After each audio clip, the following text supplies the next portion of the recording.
Right now, though, we are pleased to join both in studio and on the phones. In studio with us, Carolyn Lippert, and on the phone, Kathy Mull from the Cocoon, here to talk about their ministry and a cool fundraiser that they have coming up. Welcome, ladies. Good morning.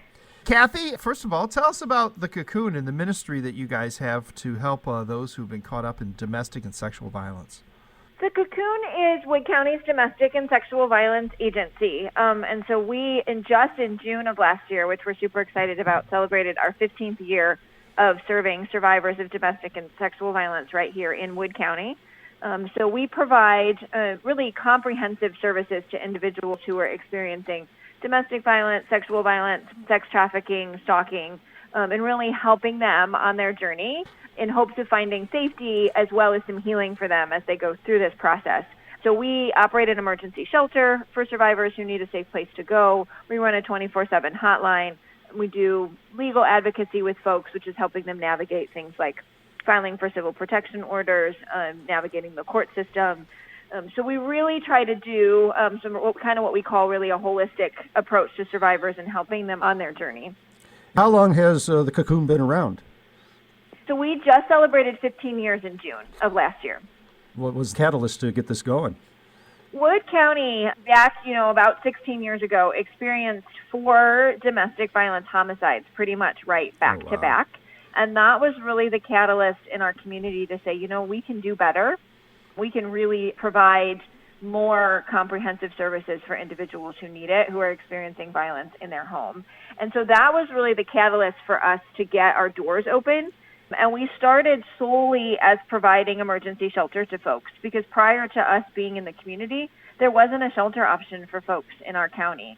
So families that were needing to flee because of an unsafe situation were really forced to uproot and go much farther from their home, the places that they know. That really made that transition hard.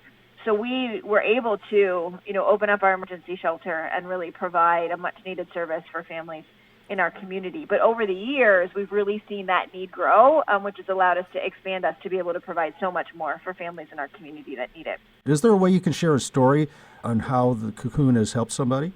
One of our goals is really to provide that safe haven for families and then allow them the opportunity to be able to move into something that's going to be much more stable and permanent for them. And so, just recently we actually had a woman who came to us on the heels of a very abusive relationship and was looking for a safe place to go, entered into our shelter facility and stayed with us. Our average length of stay for families is about 56 days.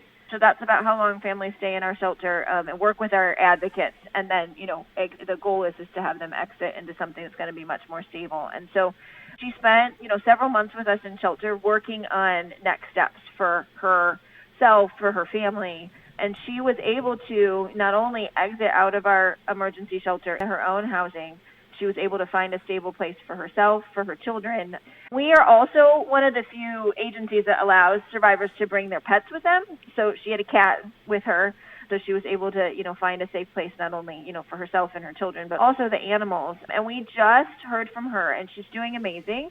She's actually started her own business, and so she's out in the community and working with folks and seeing her children have really flourished. And really, I think having that opportunity to be able to reach out to us 24/7, as soon as she was ready to have the safe place to be able to come, just for some of our folks, just to get a breather and to be able to start thinking about next steps and knowing that them families are safe, and then working hand in hand with our advocates to set those goals. So, we were able to open some doors for her. We were able to reduce some of the barriers to being able to do that and to be able to see her now really flourishing out in the community, having her own safe place. Her kids are doing well, running her business. It's really amazing for us. And to help support this ministry, Carolyn's going to do something crazy and insane. I agree with you. So I started a weight loss journey in 2009 in May, and I dropped 80 pounds and kind of moved to a fitness journey. And I just worked my way up to a half marathon just less than a month ago. And when I crossed the line, I'm like, okay, what's next as far as my next fitness challenge?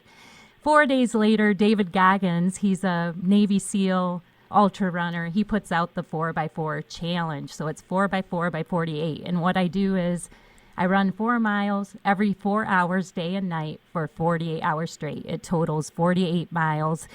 And instantly it was laid on my heart, like, I need to make this a fundraiser. And I was a survivor of domestic violence as a child, and we were in that violence for years. And I just thought, when I heard of the Cocoon, I'm like, if there was something like that around during that time for me as a child, my family wouldn't have had to live it for so long. Maybe it would have been a short. So instantly I was like, I want to do this a fundraiser. I want to make awareness of sexual and domestic violence. And that's how this became the Cocoon 4x4x48. Wow, that's running from here to Findlay. Yeah. Just we're all sitting here going, I'm tired just talking about it. At least it's not true. Yes. continuous. Yes. I think the biggest thing I'm worried about is like maybe sleeping through the night. So luckily I've got a very supportive family. So I'm going to have some people waking up and dealing with grouchy Caroline. So Like, not only do I got to get up in the middle of the night, I got to go run 4 miles. People have sponsored so this. all 48 miles are sponsored already. I'm so excited, but there are other ways you can give. I have a website for the fundraiser. It is thecocoon48.com. You can go on, you can donate whatever amount you want. No donation is too big or too little, and you can actually go through a wish list. The Cocoon gave me a list of things that the shelter needs for the people staying with them, and you can actually order from the wish list and it'll go straight to the Cocoon. So all proceeds, everything goes to the Cocoon. And then if you feel like you want to go directly to them, you can actually visit their website, thecocoon.org, and you can go directly to their site and give directly to them if you feel more comfortable doing that. But if you want to support me on this craziness, thecocoon48.com. So when are you going to actually be doing the run? March 5th at 5 p.m. Eastern Standard Time is the first leg. So every leg is 4 miles. So at 5 p.m. I start on Friday night, and I will run all the way through until Sunday. Wow. Now, are you running from a place to a place, or just kind of going to run a Well, set track or I've got a few businesses in Bowling Green that are participating. So in those miles and legs that they sponsored, I'll be running through Bowling Green. So starting the mile at their location, so I can share, that they are sponsoring this cause. And then some of the ones are legs that just families bought a 4-mile leg, which I was just shocked at how many individuals just came out and said, I want to do this. So those I'll be just running around my house, but I'm planning on going live on Facebook. People have given me survivor stories. These are heroes. These stories need to be shared because it gives the people that are maybe living in it some hope. And so, during those runs, I will start the mile saying who sponsored it and then share a story if they have a story to share. Well, are there other ways the community can help out the Cocoon? There's so many ways that folks can help us. I mean, one of the things, and I want to say, first of all, we're so grateful to Caroline for her willingness to, one, take on this fitness challenge, but two, to use it as a way not only to, raise awareness of domestic and sexual violence, and that, as Caroline, so many of us have stories about people that we know that have experienced or are experiencing domestic or sexual violence, and really, another platform for us to raise awareness and give them a voice, but also to support the services that we provide. And all of our services are provided at survivors at zero cost to them. So it's folks like Caroline, it's folks like the individuals in our community who continue to step up and help us that really allow us to be able to provide those services at no cost. And so, I'll echo some of what Caroline said. Folks can go and check out our website. We've got tons of information in there just about all of the different things we do, but all of the different ways that we can give.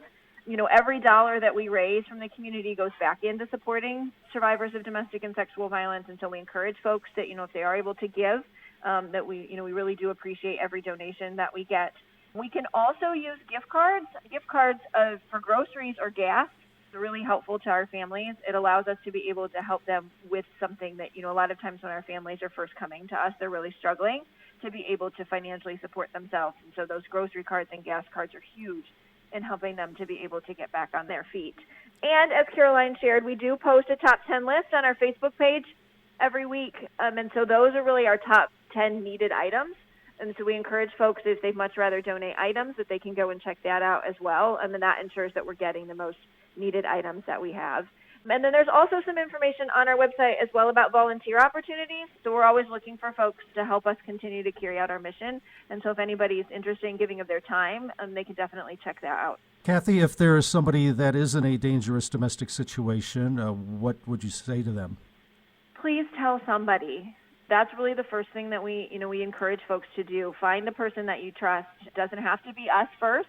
At Cocoon, it can be, a family member, a friend, a coworker, a neighbor, but somebody that you trust, and let them know, what's happening. And then we encourage them to then, reach out to us, and we'd be happy to help them wherever folks are in their process. I think some of the misconception sometimes about our services is that I have to be ready to leave a dangerous situation. And if you are, great, and we are more than happy to help you do that and to put plans in place. But if you're just at the very beginning of your journey and you don't even know what your options are, or you don't know where to turn, or you're terrified about taking your next steps, those are conversations that we would love to have with you as well, to help you to start putting that plan in place and to start thinking about, what it might look like to be able to find some safety for yourself and your family. And so we encourage folks, please find somebody that you trust that you can start talking to, and then really encouraging folks to connect to us as well. As I mentioned before, we do have a 24/7 crisis line that's available at any time, day or night, to anybody who may need it. And that is really the best way to connect with us. And so, we really encourage folks that really the first step is to start talking to somebody about what's happening so we can help you start thinking about what a future looks like for safety and healing for you and your family. And what is that crisis line? 419-373-1730. And then if you select option 2, you will automatically be connected to an advocate. So it's 419-373-1730, and then select option 2. And we encourage, even if you just have a question, if you're concerned about a loved one and you want to reach out to us to have a conversation, but that line is available for anybody at any time who may need anything. Carolyn, what is the website if folks want to donate for your fundraiser? Yeah, it's thecocoon48.com. Excellent. And, of course, you can find the Cocoon at thecocoon.org. Guys, thank you so much, ladies, for joining us. Thank you. We appreciate it. Carolyn, good luck. You should get Kayla out to run with you. Keep you company. You know what? She told me that she would have done it and then said, yeah, I'm not going to do it. I knew, Mom. I got stuff. I believe in you, Mom. I'm rooting for you. You don't need me. Ladies, thanks so much for joining us this morning.